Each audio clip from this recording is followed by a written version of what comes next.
Yeah, it's on. Sarah, I'm just like so honored, honestly, that you asked me to do this with you. People who don't, I know some people here. We've been friends a long time. I've known you for probably like 26 years or something. Since your first date with your husband. Yeah. That's how I dated. That's how I dated. Carbon dated. Anyway, I was just so thrilled to get this book in the mail. It just I was just really overcome with it, and I feel like this has. I know that you've been thinking about different projects over the years. I know Sarah as a painter first, and prolific. She used to live next to us in Brooklyn, and it was just you were always painting. I mean, it's a real thing. She's really doing it all the time. There's no joke about it. But when you began to write, and then now this book is like the synthesis of these two things for you. And I guess that's just my first question is, when did you decide to bring those together, and what did that feel like for you? Or talk a little bit more about your two different disciplines and vocations, really, in your life. Because you're really incredibly good at both of them, which is kind of annoying in a sense, you know. Really, it's and she's not just really great at them both. You're a tremendous writer and a beautiful painter. I live with some of your paintings. I'm lucky enough to, but you know, you're very prolific at both. So if you can talk a little bit about that. Okay, that's why I had Amy do this because thank you. Prolific, and I think because I have to do a lot of everything to make one good thing. That's kind of just how I work. I have to produce, and then like one thing of 100 I like. But some people work really hard and you know, but they're not making something, you know, they can work that hard. They can not work. What am I trying to say? They can not work forever and still not make. You know what I mean? Like you're still like. The more you make, the more chances you have of. Yeah. I don't know. My math is really bad. What are you trying to say? Yeah. I'm like confused. I get what maybe I need to go more to your side. I think prolific is because that's how I work. Like I have to just make. Some people are thoughtful. They can work on one piece. You know, concentrate on that. Work on that for like a few weeks and have this amazing piece. That's just not how I work. I just have to make stuff, and hope that at some point. It'll like congeal into something that I'm pleased with, and I think it's that way in writing and with painting. So for me, the struggle is always time, which we've talked about a lot. Yeah, time to work, space to work, and then the gift of this book was I had more time. More I was allowed to take time. Anyway, so first I was painting for a very long time, and then I was always kind of a writer. I come from a family of a lot of writers, and I think that's kind of a natural, a lot of, English professors and writers, and I think that's a natural creative outlet in my family. So also storytellers. Was Maria a writer, your grandmother? No, but we have some great She's a really amazing character, by the way. Great audio tapes. I mean, next book, seriously. Next book is Maria. Yeah, we have a lot of great audio tapes of her. And so, I think it was a natural thing that the painting would... I never knew how it would merge. I kind of always knew it would merge. You knew it wouldn't or it would? Would. I knew that the words and the images at some point would maybe merge, and I thought maybe it'd be kid book, more children's book, which I hope to do more in the future. But, and I mean, I don't know. I'm not minimizing that I think I make a bunch of crap, because that's not what I'm saying, but I produce, and anyone who has lived next to me or shared a studio with me, and there's all these people in here that have shared studios with or work with, you know that there's piles around me at all times. It's like just production, because that's the only way I can get it out, and it's the same with writing. And then so I think the most important part of my process is actually editing often, to go back and form. I know it is with everyone, but like I think when you are prolific with, and a lot of it's not great, then going back and calling. I just think I think a lot of it is great. I think everybody's first, I mean, your paintings, like which ones are not, there's a lot of really good ones. And you know what I mean? And I also, I pull out my, I know I was, lucky enough to read an early draft of this. And, I also know that there's a lot of stuff on the cutting room floor here, too, because you were fearless about how you moved things around, and, I mean, all for the better. It's just like, I think you're selling yourself. You shouldn't even No, say that. I shouldn't say honestly, that. Okay, because honestly, there's a really high level in my mind to, like, of quality. And I think that most people, when they talk about writing anyway, they talk about just the work of it, Yes, and I think then you can go back to the idea of a first draft. Like, nobody wants anyone to ever see your first draft of anything, because it's generally, it's just a given. Your first draft is like, you go back and you're like, oh my God, that was just a first draft. And I feel like it's the same with the painting. So while some of it is good and it could pass with a lot of it, I guess it's the work that I really want to show that is meaningful to me is been culled, Yeah, and even the version that you read was double the length of this final version as far as word count. So that's a lot of content that was removed that I think made it a sharper book. The stories are sharper. A lot of stories I liked were cut, but that's hard. It's hard. I was given a choice. Like, you can have 120 images, or you can have X number of words. You can't have both. Right. And so I picked. I want to talk more about. I want to kind of get into your painting, but first I want to just make a note for people who haven't already read the book that I think it's a real tremendous achievement the way that you've layered all these different. It's not like different stories, but different forms, you know what I mean, of writing a book. So it's all, of course, nonfiction, but part of this book is inspirational. Part of this book is really deeply about the nuts and bolts of painting and going to the store. Some of those passages about picking out paint are some of my favorite writing. Oh, I don't know why. I skipped over. I totally don't. I skipped over the part about the material. No, I'm just saying I wrote down I love that sentence, Yeah. And then there's also a lot of autobiography and memoir in that. And so I want you to speak a little to how did you layer those things? Yeah. And you were kind of just getting there a second ago. Yeah, so basically it was modeled after Anne Lamott's Bird by Bird, which I'm sure a lot of you have read. And so which the format is a personal narrative with craft instruction, personal narrative. So that was that. Mm-hmm. So that was the general outline in my head going in. What I hadn't really thought about as much is that I also, so it's based on a teaching practice I have, a small painting school I have in New York. And an important part of that to me, and I think is an underrepresented part in adult teaching, not like college teaching, but like adult teaching, amateur painters, is the lack of art history. Because I think I really go deep in art history because I think that is the best vehicle to explaining why you are learning this thing. Why this tension, what is tension and why does it matter? Well, look at this painting by Moreau. What does light and shadow do? Look at Goya. And it's like, not only do they then understand you're learning this small skill, but it's what accumulates into a great painting are these small skills. And I also think then I love bringing my students to the first time after they've taken painting into a museum setting, and they're just like mind blown. So the most important goal was to have an actual instructional manual that would help more people work, but I wanted it to be literary. So that was the second challenge. So it was like weaving in the instruction with my narrative, with the art history, was the big, weaving that all together was definitely the big, because like I knew what the class was. I'd done that. I had the personal narrative, I had that, and then I knew about the art history I had been teaching. And it was just weaving them together. It was really hard. I know. Really I think I know it was hard. Yeah. But it doesn't look hard on the page. But Good. it doesn't read hard. It doesn't read hard. No, I just mean I know it's hard. Yeah, no, I know. It's hard. And there was another book that we talked about early on that you mentioned, or it was who's the photographer with the cover, the girl who's jumping. Which there's so many. Okay, forget it. It'll come to me in a minute. But I know we were gonna know what I was talking about. We talk a lot about books, and we talk a lot about process and all that. So I can only imagine how many books I've sent your way over the years saying, I want this, I want it to be like this. But yeah, it was a definite lesson in editing for me.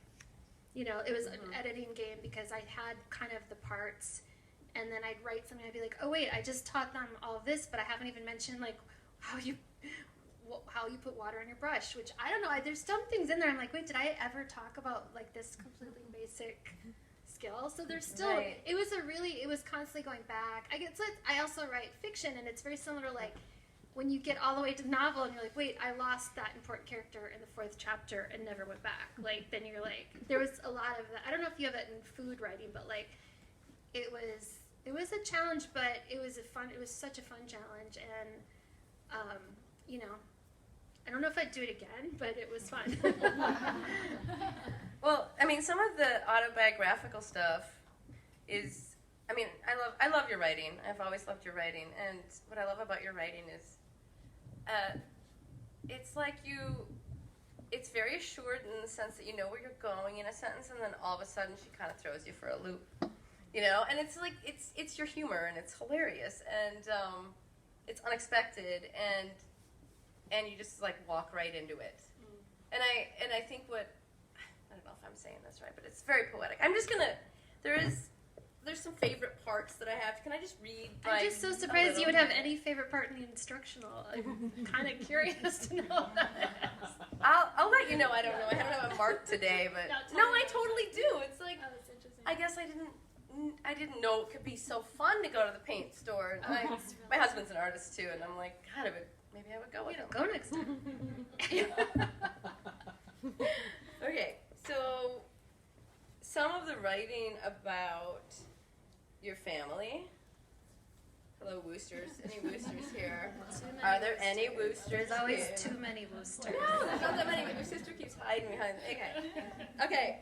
I mean, that was one of the things I felt. I mean, I said to you, you know, initially my first reaction was like, oh my gosh, I don't know, writing about the Midwest, like, you do it very well.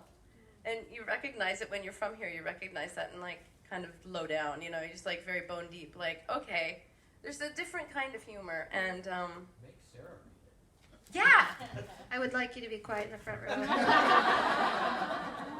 I will make Sarah read it. Okay, just start because there's just golden. It's just golden, gold. Really, this is so funny that this is the art this store. part. Okay. Chapter 1, the art store.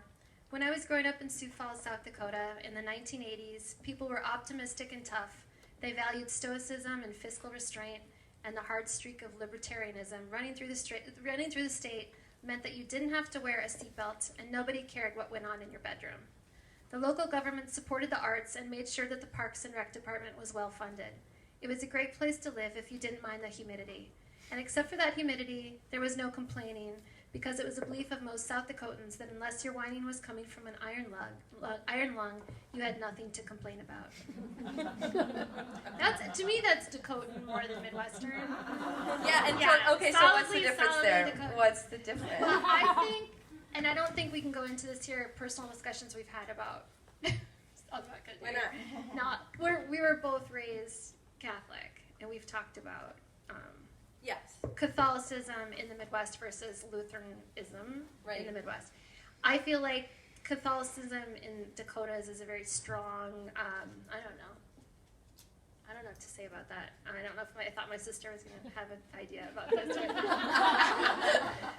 I think I come from an Irish Catholic family. I come from very many different backgrounds, but the kind that we were brainwashed was Irish Catholic. I mean, that was the big push. That was our cultural push. Was an Irish culture, which is storytelling. If you go to the Dakotas, they tend to be a very dry, sarcastic sense of humor, more so than a lot of places, and very much like what I described. There's a sense of you city slickers and your stupid rules, like my grandma hated seatbelt laws. She hated laws about fireworks and city limits. Like anything that was, there was just, I don't know. There's just. So do you do that in New York City, like in Brooklyn? You're just like bitching Fireworks? about the bumps in the road, the way that Yeah, totally. You're that lady. I am that girl. No, yeah. Or I'm in line complaining about prices and I don't know. Yes. I'm very Midwestern. I mean, I'm just at my core, obviously. Yes. I'm very Dakotan and Midwestern, and I don't know what that means, but I'm not very New York-y. Well, I mean, because we both lived in New York. You lived there for 9 years, and you functioned as a Midwestern there. You had parties that felt like they were happening in Minnesota. I feel like my parties feel like they're happening in potluck dishes, but no, but I feel like I have parties that feel like they're not very New York parties, right? Yes. They feel like Midwestern parties. Missy can say, someone's playing guitar. Someone's playing guitar. And people drop by. My New York friends are like, why are people are dropping by all the time in your life? You know, we're like, why are there people always visiting? Oh, I went to visit. Do you have cake? Do you have cake? Oh yeah, we talk about that too. My mom always had a dessert in case someone stopped by. But I know. I think more the attitude. Should we go back to writing? Yeah. Let's get more serious. Because we could go deep in the. We go deep into stuff. As far as writing goes, I do think there is. I don't know if prairie is the right. Like, I don't want to. I feel like this is fetishizing Midwestern or Dakotan culture to say like a flat straightforwardness, but I do know that my writing style has a straightforwardness. There's not a lot of flourish. There's not a lot of I get to the point, I think. I mean, I think they're like, I think where the part where I'm like, oh, you kind of like take us around a corner, or you walk. Essentially, you don't. You walk right into it. But what I've noticed, like here, okay. There was no need, this is talking about your dad, there was no need for a security system. My dad left his car keys in the ignition of his car at night. I didn't know danger unless it was coming from a weather pattern, which I know to be true. You are afraid of stuff.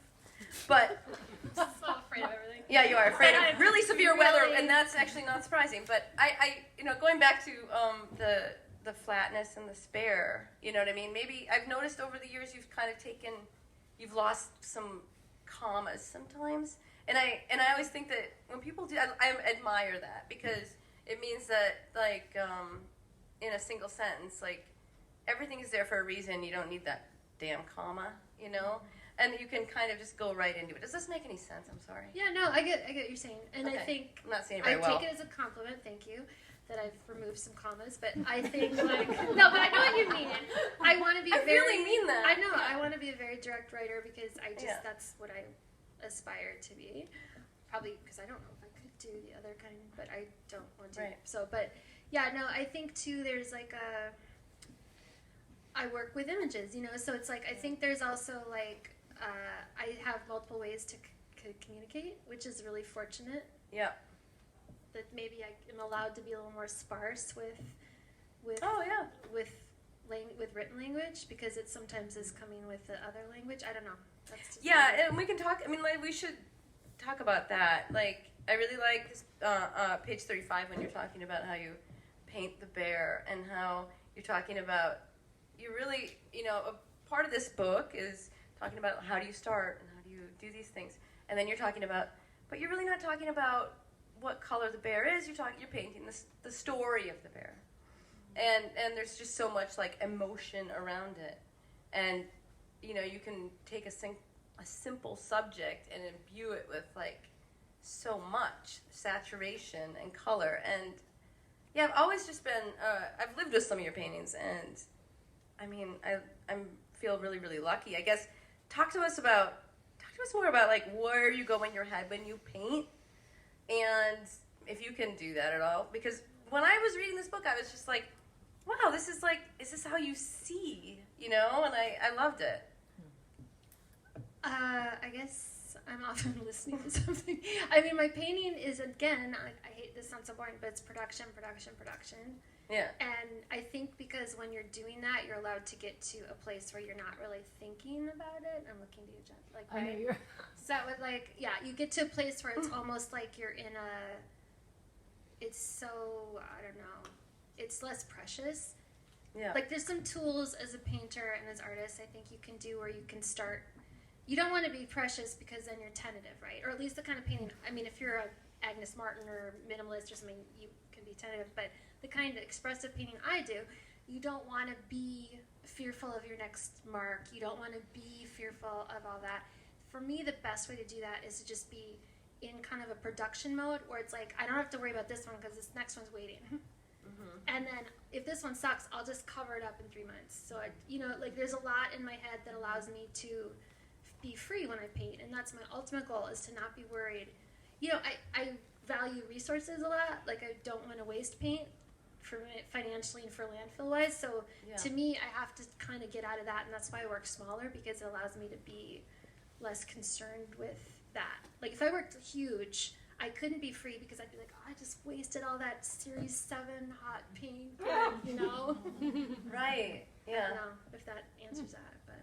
Well, it seems really like, I mean, it seems that when you talk about it that way, and the way you talk about it a lot in the book, it's like, God, this is so freaking awesome. Why don't I paint? It's like a meditation. And good, that's the whole point. I know.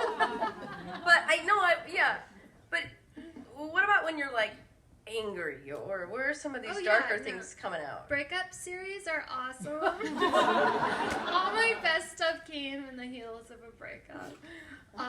Or like a fight, or, I mean, for sure. Like, emotion when you're painting is amazing. I can't wait to see, and I actually think we're seeing COVID work emerge, that I think there was so much stress and angst and worry, and compassion and all those things I'm seeing right now actually hitting the walls and bookstores and everything. I'm seeing a lot of really great work. So to me, it's like, it helps if I'm mad or I'm heartbroken or whatever. But now that I'm in a long-term marriage, I have to find Just go for it. Just go for it. Start fights with them just to paint. I can't believe you're talking about like manufacturing fights after we've been through COVID. In like 3 years. It's like, come on. No, I don't have to manufacture them either. I know.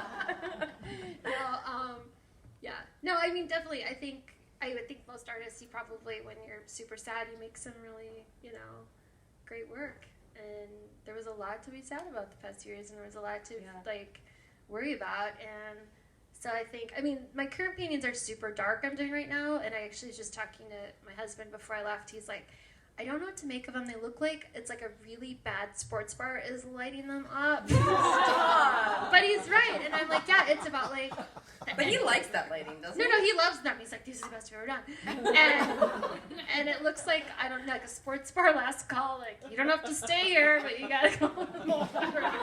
Something really nice and familiar about you don't have to go home, but wait, what's it? But you can't stay. Thank you. It's been so long since I was there for last call. I couldn't remember. That it's like, I think I'll call this series that. What? Oh, you don't have to. What are you gonna call it? You can't stay. Oh, that. There you go. Anyway. No, I was just thinking about Rob liking like those. He used to like those light up beer signs. Oh yeah. It's stuff like that. I was thinking about that kind of like woo woo light. Yeah. But it was it's okay. So I'll just tell you. The focus of these paintings are both climate change, the destruction of things, good things, and it's a lot of fruit and wine and all sorts of things and flowers. But it's also about, I'm sure, internal like angst about. They're angst paintings too, and I guess that lighting, I don't know where that comes from, but to me it wasn't bar lighting, but I like it. But it's more like apocalyptic lighting, honestly. And so that and I read in the book about a series I did when we were living in Marfa about UFOs, because I wanted to escape my life. I like that chapter, by the way. I had a newborn baby and was sick. It's very internal. That's a very internal chapter. I really love that one. Well, because I think you can probably. We talk a lot about, and I'm looking around. I know a lot of people here about trying to be a mother and being creative, and a father, I'm sure. But we talk about mothers and how hard it is to find the time and the brain space and all that. And that was particularly bad in Marfa because of I was working full time and had a brand new baby and all this. But so I went to the studio, and the process of painting is often super boring, and you paint something, and then you look at it, and then you look at it, and you try a different color, and then you look at it, and then you look at it, and I look at all my painter friends, that's what you do, you look at everything. And that series, all of a sudden I looked, and I realized those people I was making, their heads were just barely looking up, like literally barely looking up, and their faces were lit up, again, like a bar lighting a little bit. And I realized they were all looking at UFOs, because in Marfa, there's the Marfa lights. You can go and see the UFOs. And I was like, oh my God, it's like I want to be taken away in a UFO right now. This is so terrible. I want to be abducted. You wanted to. So unhappy. No, just kidding. It wasn't that. It was just like, I just wanted it But that's all. like a plum kind of thing to be able to do, isn't it? Like to go and. Yeah, but, paint, and you loved paint it, away but- the pain. Yeah. Yeah, for sure. That's why, I mean, That's what's complicated and beautiful about that narrative, I think. the narrative, that was hard to write. Like, there Yeah. were a lot of, that was a hard one to be honest about, because it makes Rob look a little selfish, and it was, He approved it, though, I'm sure. yeah, I mean, he would never say, don't write something. I mean, I suppose he would, but I probably wouldn't write something that would be devastating to him. But, yeah, and so it was, yeah. I mean, I don't like that aspect of writing memoir because you are taking in everyone else's stuff out with your laundry, and you're like, here's your laundry, it's going out with my laundry. I mean, that's a really good question. So how did you think of it? One time I did write a memoir, and I was on a panel, and it was like there were three of us, and it was like we were the three bears or something, and the same question, like how much do you reveal? And there was one woman who's like, I revealed everything. Fuck them, basically. Like if they divorce me, I don't care. And then the next woman's like, well, here and there, I do. And then I was like, oh my God, it's terrified me. I didn't, there were some things I really left out. So, but in the course of your, because you had to weave this narrative and your memoir elements into the story, how did you go deep? Where did you decide to go deep? And when did you ever have like a hard time? Tell us a story about like when you had an easy time or a hard time like finding that story that like turns the narrative. Yeah, and the extra burden of this experience was that it had to match the exercise in the chapter. Yeah. So it was like a Super masterful. Jenga game, like where do I put the where will this collapse? Where will this where does this all go? I didn't have, honestly, when I had the exercise, I kind of immediately had some anecdote appeared that I was like, oh yeah, that's like exactly what that kind of talks about. But I'm trying to think where I struggled with. I mean, I cut some stuff that I thought was too personal. Yeah. And I went deep towards the end when I was leading up to the conversation about choosing to be creative. So it was kind of like, here's your skills, here's some nice stories, and my personal stories got deeper and deeper because a huge part of this program, this painting I do, the painting school, and the book, is that it drives me absolutely wildly, makes me so, I don't understand it, is all these painting books are like, paint this apple, paint this boat, and we wonder why no one wants to paint. It's like, that boat means nothing to me. Like, why would I want to paint your, boat in a French marina? I don't know. In the 1880s, that just means nothing to me. So every exercise, I'm like, bring in 3 things that matter to you and paint those 3 things, because then you have a painting that matters to you. Yeah. And so the depth of I start asking them to do more and more, and like, by the time you're doing interior paintings, and this happens in my class, of people's childhood bedrooms, they're literally crying. I mean, it's just painting these things, and those are the great paintings because it's like emotional. So I guess the parallel I wanted was my own like personal narrative became more, not revealing, there's nothing in here that's like revealing, but like it became deeper and more personal as I went along. And then it led up to the last few chapters, which are about how do you live like an artist, how do you be creative, why it matters that you do find something creative that makes you happy. And so that was kind of the layout. So that was a challenge to like kind of escalate my own storytelling as I was escalating what I was asking the students So to is do. that how it kind of went? Like, Yes. did you kind of go a little bit deeper into Yes. some of the memoir aspects? Yes. Okay, so now as you're talking, I'm just, something I felt but didn't really have the words for as I was reading the book was that, yeah, you give it, without that story and the complication of that, what does it weigh? What is the meaning, and what are the stakes? Yeah. Do you know what I mean? Yeah. And if you don't have stakes or risk in doing the artwork, like, what does it mean to you? You know what I Yeah, mean? yeah. And so that's what I felt. That's a great way to put it. Yeah. Because there's a lot at stake if, Mhm. and I say that in open, there's a lot at stake if you don't find a way Yeah. to not be struggling mentally and emotionally all the time. Yeah. And this is not a cure-all for anything, but it's one aspect that can help some people. And, most people, I could go in deep about the health and mental health benefits, which are proven, of creative hobbies. But, does that answer the question? Yeah. So when you were writing the book, were there certain paintings you were working on? And are any of them in here? Or some? Well, I was working on this cover painting. That one I was working on. That's a COVID painting. There's a bunch. I'll show you. There's a swan one in here that was a COVID. I'll call it my COVID era. And where were you painting? Did you have a studio? I did upstate when we were upstate. Yeah. And I paint in my dining room table in Brooklyn because I don't have a studio right now. I don't know where this one painting is. Do you work better with a studio, or do you work? Oh yeah, I think everyone does, don't they? Don't you? You work better with your own space, right? Yeah. Yeah. You don't need to. Of course you don't need Just to. wondering because I do see you work kind of. All over.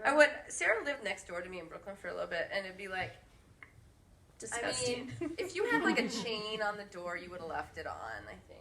When I What you doing? No, just kidding. That's not true. Amy at the time was working. You were working for you were working. I was cooking She was professionally. cooking so I was professionally. You working were all the time. never at home. I know, but you were just like, you were protective of your space and your mess. Yeah, it Really. was humiliating. It's messy in there. Don't say that because I've been telling my nieces they need to clean their room since I was there. And my room was 100 times worse. This was one I painted there of the two trees outside of our house upstate. Kind of, nocturne. Mhm. Yeah. Have your colors changed over the years? Oh yeah, they've gotten darker. They've gotten more, like I said, sports bar closing time. Last call. Last call. I call this my last call palette. I love that Rob said that's funny. All right, I'm gonna read a part that I also loved that I don't quite understand it, and that's why I'm gonna read it and ask you about it. As page 201, as a painter, there are two sides to your job. One side is to reveal yourself or to serve as a conduit to the world, transposing something onto the canvas that comes from deep within yourself or is inspired by the world around you.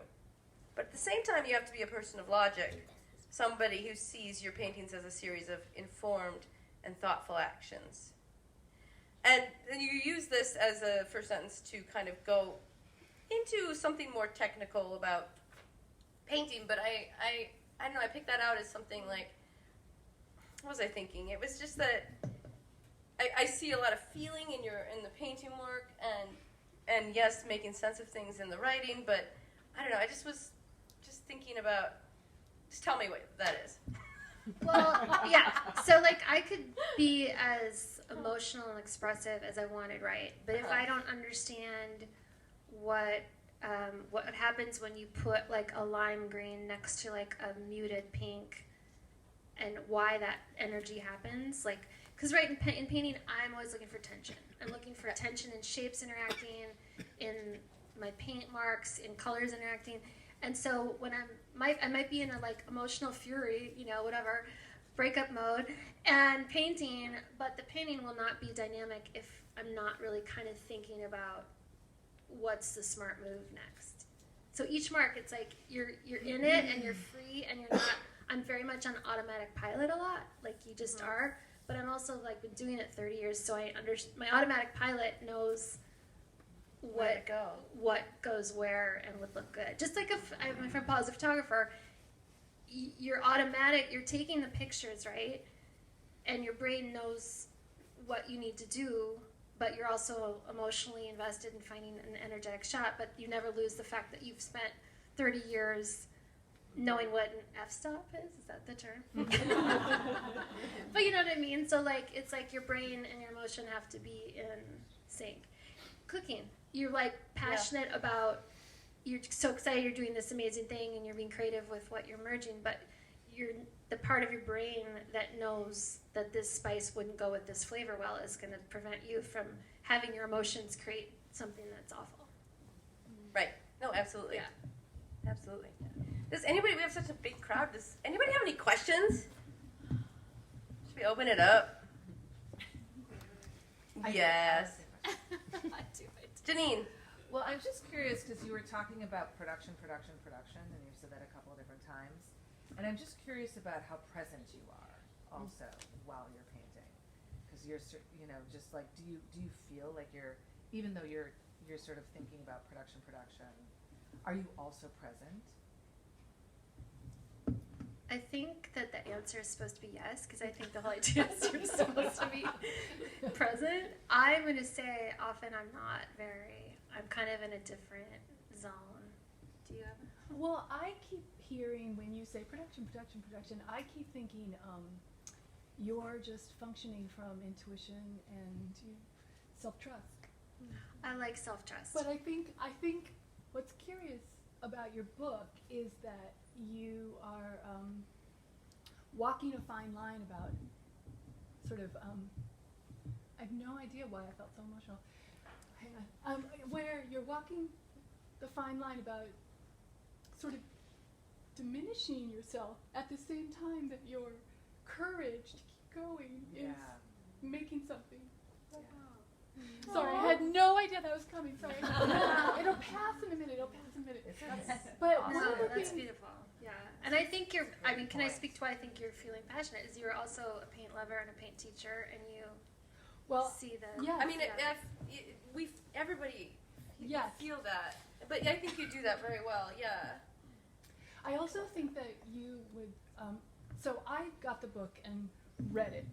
I just sat down and I just read it, and I thought when I went to art school, I was a person who thought that everybody else knew what was going on, and I didn't know what was going on. And so I got out of art school, and I had to teach myself a lot about painting.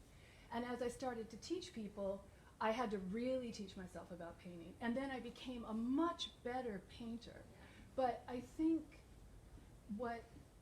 you did two things.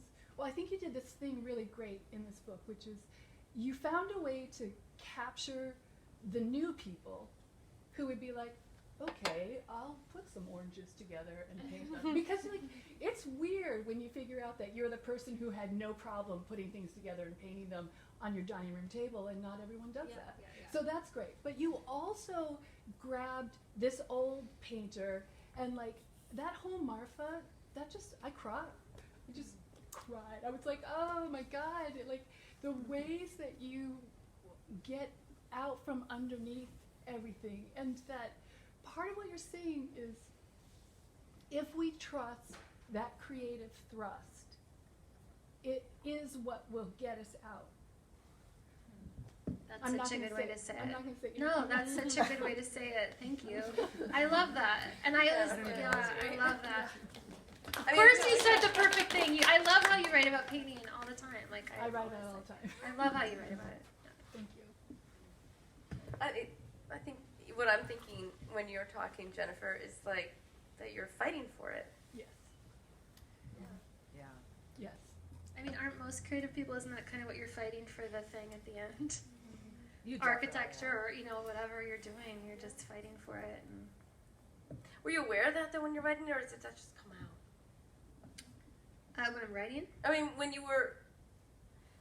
you felt that, so, and I see what you mean, and were you thinking I need to put that in there, or is that just something that comes? It just came. Yeah, Okay. I mean, it kind of just came. It's nothing there wasn't a moment I was like, oh, this narrative, this isn't an arc, or something. I would in fiction, honestly. I would be like, oh, I'm missing this, moment of tension, I'm missing whatever. This was much more this is the story. And our stories probably tend to have some narrative intention if you kind of tell them, right? But it goes back to maybe, I do come from a family of storytellers, and everyone tells stories, and that's all that we do when we get together is tell stories and talk, and there's got to be some, reptilian brain part that...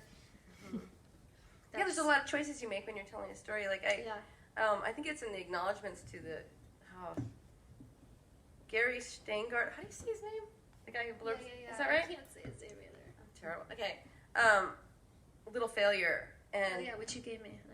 that's where that is. Okay. You gave it to me. You literally gave it to me. Okay. I Is didn't it at your take house it. next door? I didn't take it. I Like, left my Gary at your I didn't house. take it like fishy. Yes, I should have brought it back to you. Okay. Could have a big old book exchange. No, Can no, I just tell a wanted funny to- story about taking stuff? Because honestly, we met before this and we went round robin of telling stuff we'd taken. Oh yeah, tell your Warren Mackenzie story. No way. No way. Tell it. No, you have to tell it We now. literally went It's really round funny. robin about it's so embarrassing. So we were at a restaurant just before this and there are these beautiful bowls and my friend Beth was like, oh my god, whose bowls are those? And we were laughing, it's not Warren Mackenzie, because he was this famous, some of you are younger might know he was a very famous ceramicist who had this amazing house by Stillwater, and you could go there and you could buy something and there was an honor box. And it was really cool because he had one for kids that was down on kid level, and kids could, for $1, get a kid thing. It was very cool. I went there once and left a check. This is back when people wrote checks. I later learned that it bounced, and I never. Oh my God, Michelle, my sister's gonna tell my parents that story.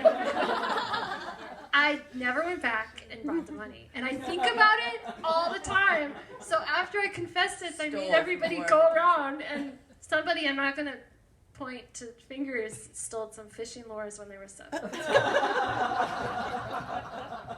But so Amy, I didn't steal the book. You gave it to I know, me. I give them away. Especially But I after haven't. I wine, I give all of it away, all the books away. Then tell the rest of the story. That's really funny, because then, also, Wait, what? for me, the punchline was that you lost the bowl, or... it was Oh yeah, I just- don't even have the bowl. I have no idea where the bowl is. No idea where it went. Maybe he came and took it back. Yeah, we were joking that he found my address on the check. A legendarily like the nicest guy in Minnesota came back and took his bowl. I can't believe I just told that story. That's really bad. That's really bad, Sarah. I mean, I don't know. No. Okay, yeah, question. Was there a time where you couldn't paint? That it was maybe too painful, or you felt like you weren't inspired, or you just like not the right? I don't know. I mean, this happens creatively to all of us, but All the time, yes. What did that look like for you, and how did you get through it? I mean, it happens a lot. And you know what I find is I was telling Amy this the other day. When I'm writing, I struggle to paint, and right now I'm painting, so I'm struggling to write something and I'm writing, and so it's hard for my brain to switch totally focused on that. I don't know if that's like natural for people. And oddly, when I was on bed rest with West, I felt all of my energy was going into keeping the baby, and like it was crazy. I honestly did one thing. I made one collage with tissue paper, and it's like this weird obsessive star. And I just all day I had nothing to do, so I'd watch bad TV and make this weird collage. I'll send you a picture. I have it in my closet. And so, what's that famous female sculptor that did that piece that was at the Walker, and it took her like 70 years, and it's a star? Oh yeah, Do you know? I know who you mean. I can't remember. It's like that, Joe- but tissue Joe- paper. Yeah. So, but no, there's periods where I can't. I mean, it's just you gotta have the will to even get your paints out, you know? Yeah, there's times for sure. And to push through it. To push through the bad paintings, yeah. But how do you push through that? And start. I mean, I think it's like I do not run, but I know that like runners. Like I didn't tell you that.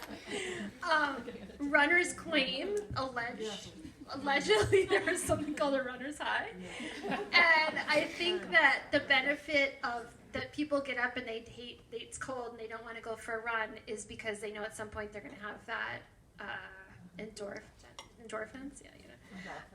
Yes. And so, Like buddies? I don't know.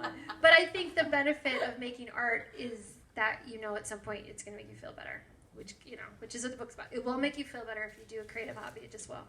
And so, or creative anything, not a hobby, but like whatever.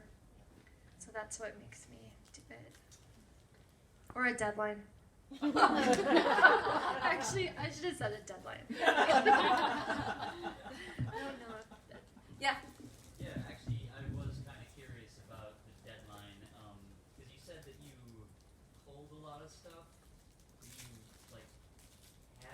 stuff that you had already written about that you pulled? Like I'm like fine with writing. Like right now, I'm not going to be able to get to enough stuff. Like working with a deadline. That's just like I really don't know what my question is. Just interesting how you approach the deadline. How did it affect? Is there anything you didn't get to that you felt because of the deadline? Yeah, I definitely cut some chapters. Yeah, like in just entire chapters. I didn't have very long to get it down by almost half.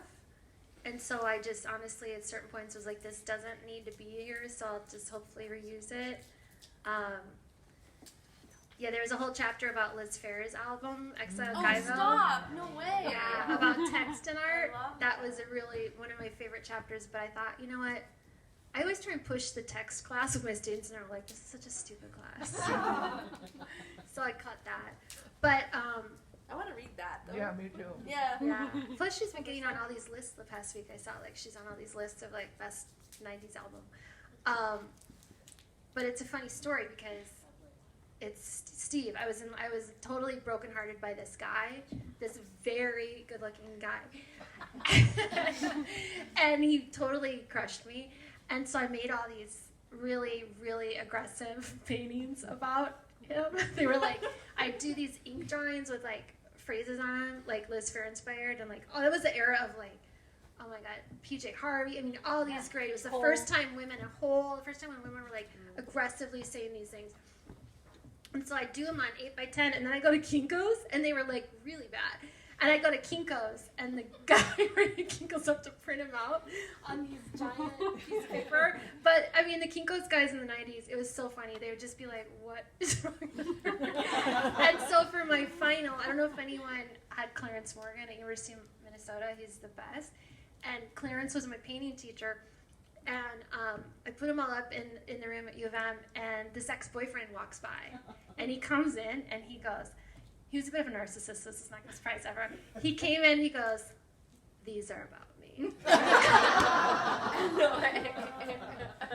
So that's what that chapter is about. He really did, and I'm like, no, they're not, but they totally were.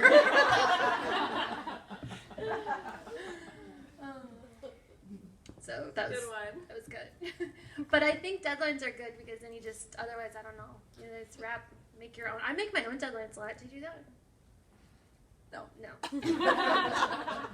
Hate deadlines. Yeah. Run from I don't deadlines. love deadlines. Yes. So how long was the book inside of you, and what pushed you to take a step to get it published? I had been working on the memoir parts for just years, like writing, just keep, writing stories and stuff. And then I started the painting school in about, I don't even remember, 2017 or something. And so I just started kind of naturally having this content because I'd make videos before every class. I'd make a little video and I send it. And so the content was actually in video form. And then my agent wrote me one day and she's like, what are you working on? Do you have anything good? And I tried to convince her these novels. She's like, yeah, these sound terrible. And she was like, and I'm like, well, I have this book that Bird by Bird meets Joy of Painting. She's like, I want that. So then we worked on a proposal and then signed the contract with Penguin in April 2020. And my kids were locked in the house with me doing homeschool. And my husband was renovating the house we were in because he couldn't work, so he might as well just work all day long tearing apart the house. And I was working a full-time job. So I would wake up at 4. I had a year to write it. I had a year from when I signed it to hand in the manuscript and all the images.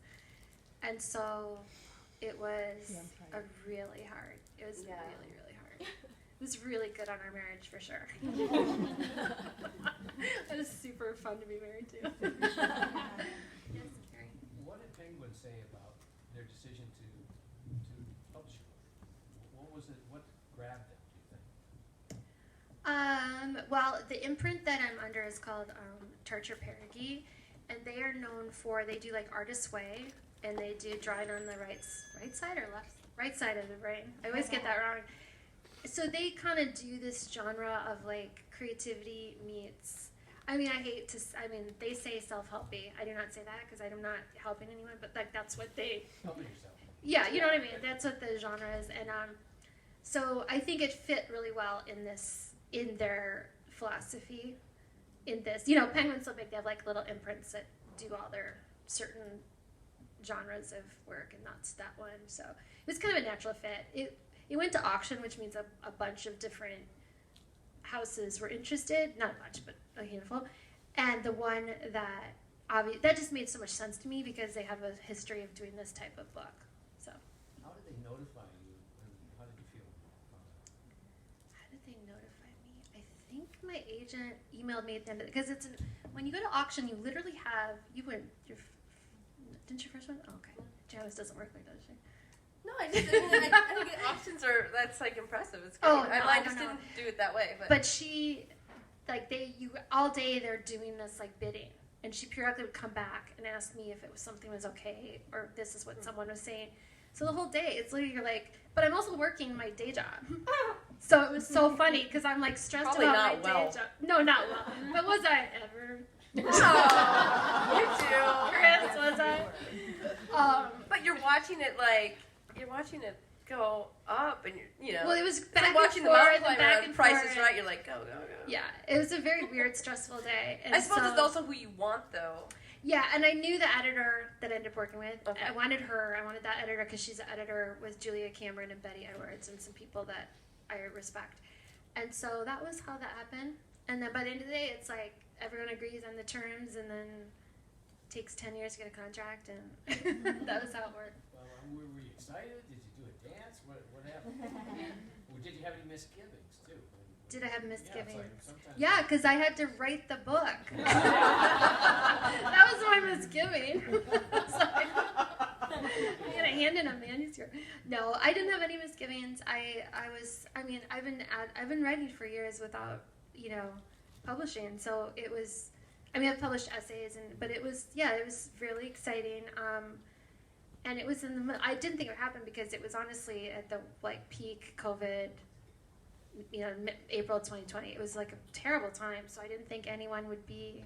But I think that's part of it. I think there's a lot of hopefulness. I don't think they foresaw how much people would go into creative projects during COVID, but I'm sure there was a sense that we need something that removes us from what's happening right now.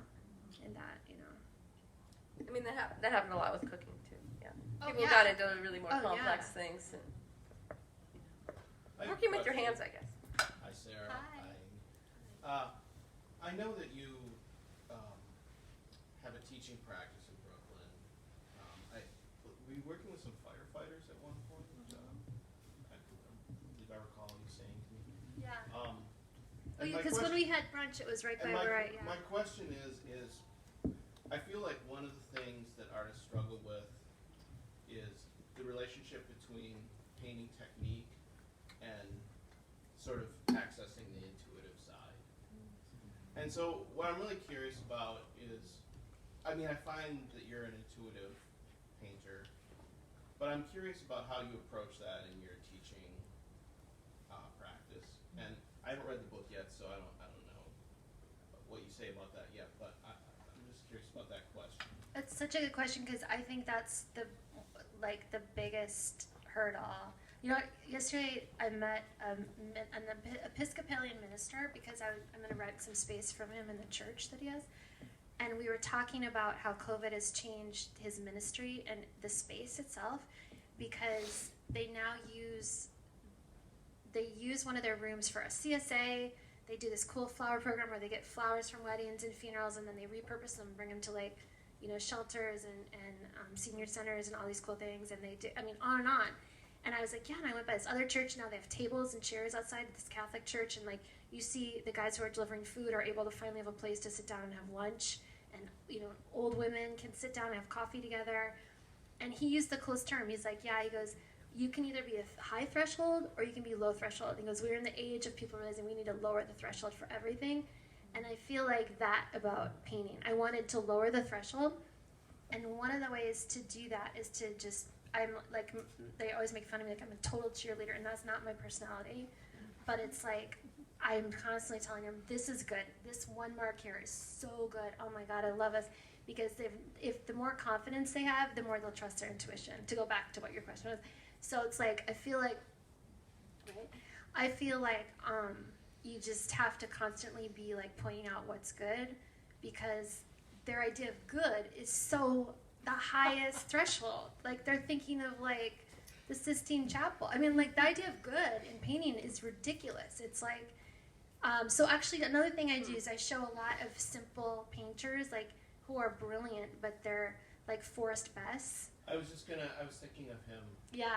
I show people like that, like, this is a brilliant painting, and then they're like, yeah, it is. I'm like, look at them. I mean, the marks, they're obviously complex. And but also Marston Hartley. Marston Hartley's another one I show a lot. I show, like, Attila Non, you know, like, people that are just, that you wouldn't have to have been practicing for, 100 years to make a painting like that. They were, and that's why they make great paintings, but no one has to know that. But, yeah. No, I think, like, the more confidence you can give and the more, then they trust their intuition. Yeah. And I make a very nice, really nice space. No one's allowed to be a jerk. Everyone's super supportive, and no competition. And, yeah. Awesome. Yeah. Yeah, I think a big part of it is like getting them to stop thinking what they think about painting. Yes. And so my experience and what I recognize from your Instagram and your book and the whole thing is, I mean, but to be frank, I've watched you paint for, Peaches is 26 and she wasn't born when I met you, so. Yeah, we had studio space. Anyone remember the S&M building in the late 90s? That's right. Or the early 90s. Yeah, and we had spaces, and it was so fun to watch everyone work. Like, you just walk by and doors are open, and like, yeah, it was a good building. Minneapolis is great for that. There's still, I don't know, is there still affordable space?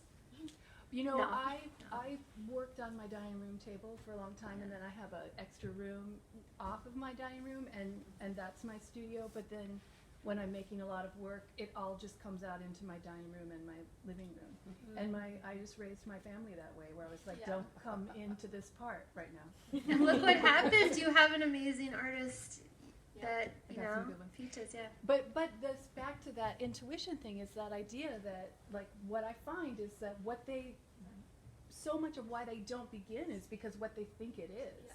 And so then you're like, well, why don't we just find out what it is? Yeah.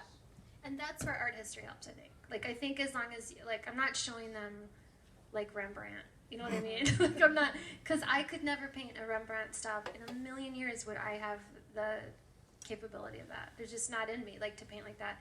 And I think their idea is just, I also think I talk a lot in some of these talks about, do you know this, creative mortification. Do you know this term? No. I just learned it. It's a psychology term when you're told that you're a bad artist by your 5th grade art teacher, and it literally crushes you for your entire life. I have so many people come in like, I take your class, but like in the 3rd grade, and I'm like, really? Like, you're gonna live with that? Like, that jerk that's sat next to you? And so it's a lot of overcoming creative mortification, honestly. Yeah, because when you say, just let's see what it is, that sounds so easy, and all the artists nod, and I'm just like, I think that's courage. Yeah. That looks to me like courage. But it's what you do too. I mean, it's. But not the same way. But it's also play. And so I think that if you can start weaving that. Yeah. Sorry, I should just. Yeah. Well, my niece is here, and she's going to kill me for talking about it, but she's like this amazing painter and just graduated from the U of M. And she paints, I'm not just saying, she's a better painter than I am at 21. Now, I mean, she just, as far as like her ability to like transpose onto a piece of paper something amazing. And I don't know, I mean, I feel like there's just different types of, approaches, and her approach is like, I want to do that, I want to paint like that, and I couldn't in a million years, But I don't think you could paint like me, right? Messy? No.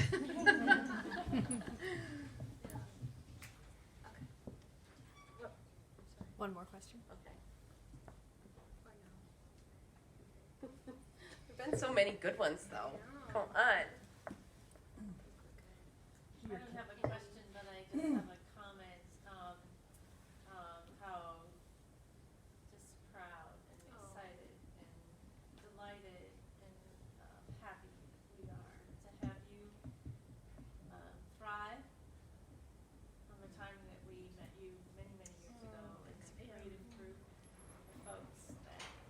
You're gonna wish you didn't say that because now I'm gonna ask you something. Because Pam teaches another form of.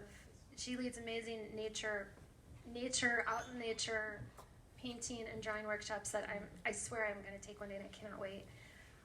But you have a different challenge because you are actually promising them that you're gonna take them out and they're gonna paint what they're seeing.